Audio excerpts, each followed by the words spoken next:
Mr. Ehab, thank you for coming today to the conference. Earlier, you gave a wonderful speech, but you also spoke about things that were unique. You started talking about the irony, and I found this very interesting irony of today being questioned by a computer whether we are humans or computers.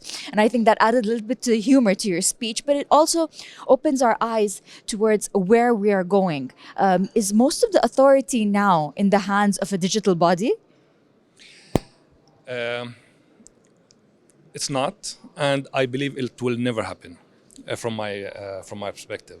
Actually, yes, it's a funny thing that the computer asks us whether we are human or not, but this is part of the digital verification that we need to go through.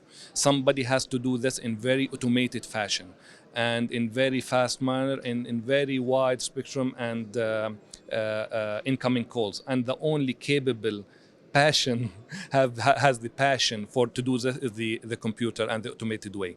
But it is very important to verify whether this is human, whether this is exactly what he claimed is, because I can claim that I'm somebody else. I'm human, but I'm somebody else, and whether I'm authorized to do what I am doing right now. You also mentioned the increase in using apps. It's as if we're living an app-dependent life or an app-intensive life. You mentioned even in forms of diet and the way we can eat is all dependent on the usage of particular apps at some points. But what does that mean when we say that apps now are so widely spread not only across professional organizations but in our personal lives?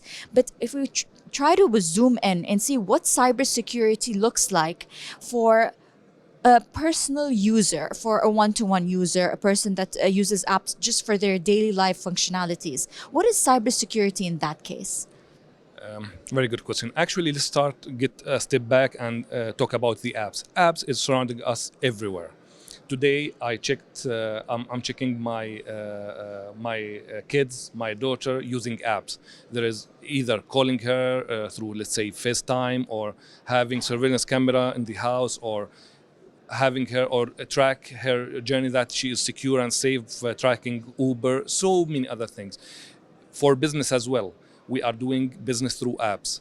For leisure, if I want to go to cinema, to eat, to watch movie, it's through app. So app is very, very important. There was an incident that I mentioned one incident, but I will mention other incident that there was very big campaign from some cinemas that attract the young people and youth. The all of the tickets went out in maybe 3-4 minutes. Some automated attacker got all of those tickets and sold them in very high or much higher than before. So they lost the purpose of the campaign, and this can apply everywhere. So without security, we are not sure about so many. We can't have like this one.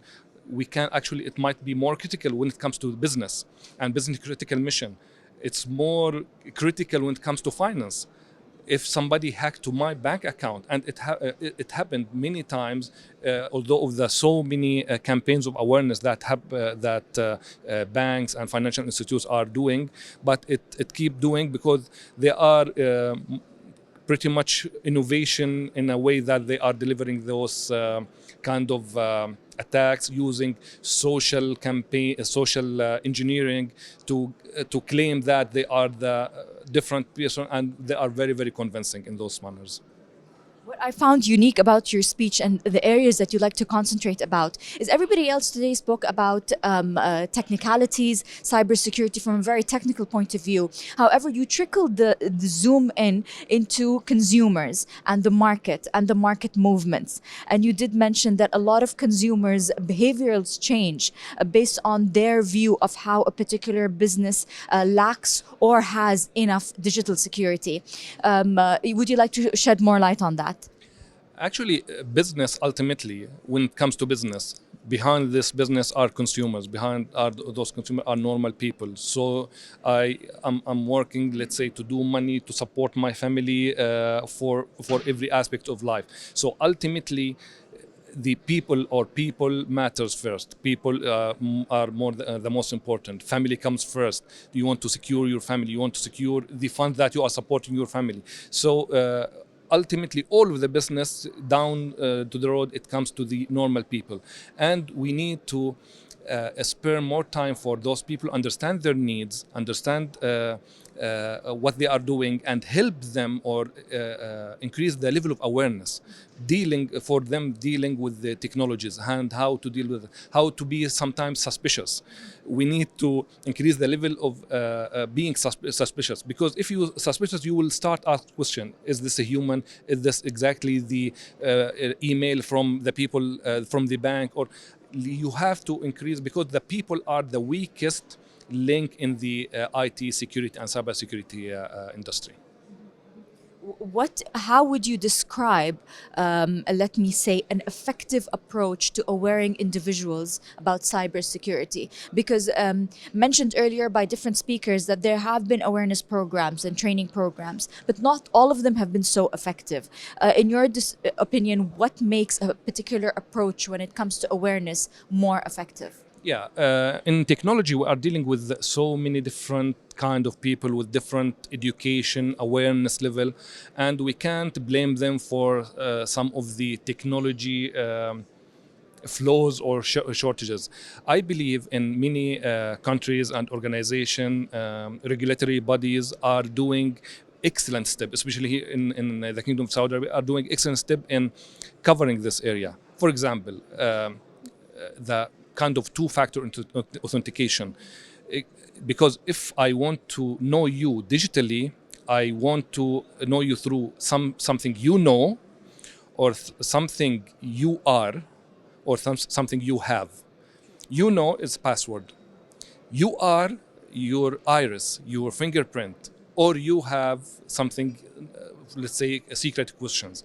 So those regulatory bodies are taking care of this, and they know that they are not dealing only with very high-tech people. They are dealing with normal people. They are taking countermeasures. There are multi-factor authentication, face, fingerprint, SMS for your mobile. So many verification before taking an action, because now those actions might impact your life drastically if handled by criminals or any unauthorized people. You seem so well updated with the Saudi market and the different developments that are happening now. What developments do you see or forecast coming in the Saudi digital market in the next 12 months? Saudi Arabia in excellent, unique position to take it to the next level in so many aspects. Number one, they started early. If we're talking about the pandemic, many were started during the last 2 years. Saudi started earlier than that, way earlier than that.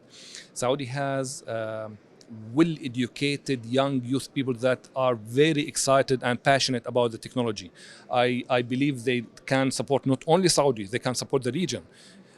We saw that many of them were winners in the international competitions, and I believe Saudi will dominate this market because of the support that from the government, from the decision makers in the country to support this decision. Many people were sent out to complete their education, to build their skills with the international firms, got their experience, and they are deploying them back here in Saudi. So I believe with those movement around supporting people in Saudi, we are going to see the acceleration, exponential acceleration in Saudi in cybersecurity and investment, everything around application. They are gigs in application, and I'm very, very optimistic about the future here.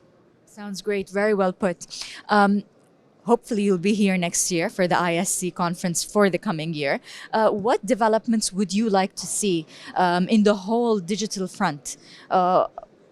Being optimistic, or just from the point of view of knowing what to forecast? But what are some of the things or the topics you think experts will present in the next 12 months or in the coming year for this conference? Yeah, well, it's very important that there will be a strong partnership between the vendors and the market. The vendors should listen to the market carefully, take everything and develop back. We can't come out of the blue creating something and impose it to the market without understanding deeply the nature of every market. This kind of partnership will help both sides. The technology without field experience, field feedback will be disconnected. And in the other way, to serve the market, the people, the clients with the best technology that they have, we need this partnership, and it needs to have on a partnership base, not a client vendor relation. Unless this long-lasting partnership built in a proper manner between this ecosystem, this will take us to the next step. We need to understand each other better, understand the needs of each other better, and how we can go together in this journey.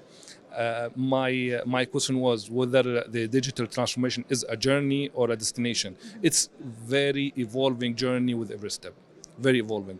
If you put to yourself a goal today, this might change. You need to be dynamic. This might change in 12 months time.